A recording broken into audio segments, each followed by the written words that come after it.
விஜய் பண்ணதை நினைச்சு பார்க்கும்போது எனக்கு இப்பவுமே கொஞ்சம் ஷாக்கிங்கா இருக்கு. கொஞ்சம் இல்ல, நிறையவே ஷாக்கிங்கா இருக்கு. சச்சினுடைய ரீரிலீஸ் எல்லா தியேட்டர்லயுமே அவங்க ஃபேன்ஸ் பயங்கரமா கொண்டாடுறாங்க. அவர் அப்படி இருக்கும்போது ஒரு நாள் திடீர்னு ஒரு மதியம் ஒரு கால் வருது விஜய் கிட்ட இருந்து. சிட்டிக்குள்ள இருக்கேன், ஃபேமிலியோட வரீங்களா அப்படின்னு சொல்லிட்டு. அவ்வளவுதான். அடுத்த நிமிஷம் என் பையன் பைத்தியம் ஆயிட்டான், என் பொண்ணு பைத்தியம் ஆயிட்டான். இங்க இருந்து கிளம்புறோம்னு பார்த்தா எனக்கு ஒரு பிளாஷ்பேக் மாதிரி போகுது. சச்சின் டைம்ல நாங்க அடிச்சுட்ட டூட்டி, காமெடி, கிண்டல், ஒரு நிமிஷம் லாஸ்ட் மினிட்ல போயிட்டு அவர் ஏதாவது குசும்பா சொல்லிட்டு அவர் அதுக்கு ஒரு ரியாக்ஷன் கொடுத்து சீன்ல இன்கார்பரேட் பண்ணது, இதெல்லாம் என் பசங்களுக்கு எல்லாம் ஷேர் பண்ணிருக்கேன், வீட்டுல எல்லாம் ஷேர் பண்ணிருக்கேன்றப்ப இப்ப போறப்ப எனக்கு ஒரு திக் மொமெண்டா இருந்துச்சு. எனக்கு ரொம்ப வருஷம் ஆயிடுச்சு. மிகப்பெரிய உயரத்துக்கு போயிட்டாரு. இப்போ ஒரு பொலிட்டிக்கல் லீடராகவும் ஒரு விஸ்வரூபம் எடுத்திருக்காரு. அப்படின்றப்ப எப்படி பிஹேவ் பண்ண போறாரு? நம்ம பசங்கிட்ட எல்லாம் சொன்ன என்னென்னமோ சொல்லி வச்சிருக்கோமே, அங்க போனப்போ இவ்வளவு பெரிய ஒரு கேப் இருந்திருக்கு. நடுவில் நிறைய விஷயங்கள் நிறைய வாட்டி பேசியிருக்காரு. அப்பா தவறினப்ப கூட எனக்கு போன் பண்ணி ஆறுதல் சொன்னாரு. அதெல்லாம் ஓகே இது. பட் இப்போ போகும்போது அவர் எப்படி இருக்க போறாரு? சச்சினை நம்ம பார்த்து பழகின விஜயா இருப்பாரா, இல்ல ரொம்ப ரிசர்வ்டா டிப்ளமேட்டிக்கா இருந்துருவாரா?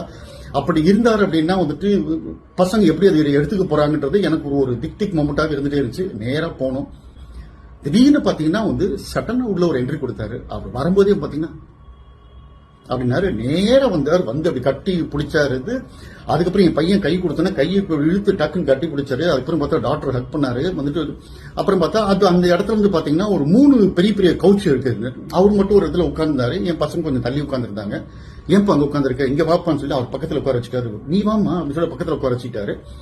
அடுத்த ஒரு மணி நேரம் பாத்தீங்கன்னா ஒரு ஃப்ரெண்டோடைய ஒரு பசங்கிட்ட எப்படி ஒருத்தர் பேசுவார் அந்த மாதிரி உட்காந்து பேசிட்டே உட்கார்ந்துருந்தாரு. அதே நேரத்தில் பாத்தீங்கன்னா என்ன சொன்னா இந்த பசங்களுக்கு அவங்க அப்பா பத்தின ஒரு சந்தோஷம் ஏற்படும்ன்ற மாதிரி இவ்வளவு நேரம் பாத்தீங்களே, ஏதாவது சச்சின் தெரிஞ்சதா? அது எல்லாமே நான் அப்படியே உங்க அப்பா பார்த்தா காப்பி அடிச்சேன் நானு அப்படின்ற மாதிரி சொன்னாரு.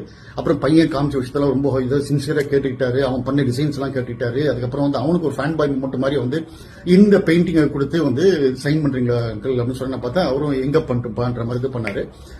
பண்ணிக்கிட்டே முடிச்சு லிட்டரலா பாத்தீங்கன்னா நாங்களா தான் சரி ஜெய் கிளம்புறோம் ஜெய் விட்டு அவன் நைட் படுத்துட்டு உங்ககிட்ட காலடிக்கிட்டே உட்காந்து பேசிட்டு உட்காந்துருப்பாங்க. அந்த அளவுக்கு 2 பேருமே பயங்கர ஃபேன்ஸ் சொல்லி நாங்க தான் கிளம்பணும். போட்டோ எடுக்கிற ஒரு மொமெண்ட் வந்துச்சு. பாத்தீங்கன்னா எனக்கு ரொம்ப அந்த ஒரு சந்திப்பு ரொம்ப கியூட்டா இருந்த ஒரு இது விஷயம் பாத்தீங்கன்னா நான் என் பையனையும் அவரையும் போட்டோ எடுக்கும்போது அவர் கேட்டாரு, மாதிரி ஜான் புகை வேணுமா அப்படின்னாரு. எனக்கு ஒரு நல்ல புக்கை படிச்ச இடத்துல மடிச்சுட்டு எங்க நம்ம கண்டினியூ பண்ணும்போது என்ன மாதிரி ஒரு சந்தோஷம் இருக்குமோ அந்த மாதிரி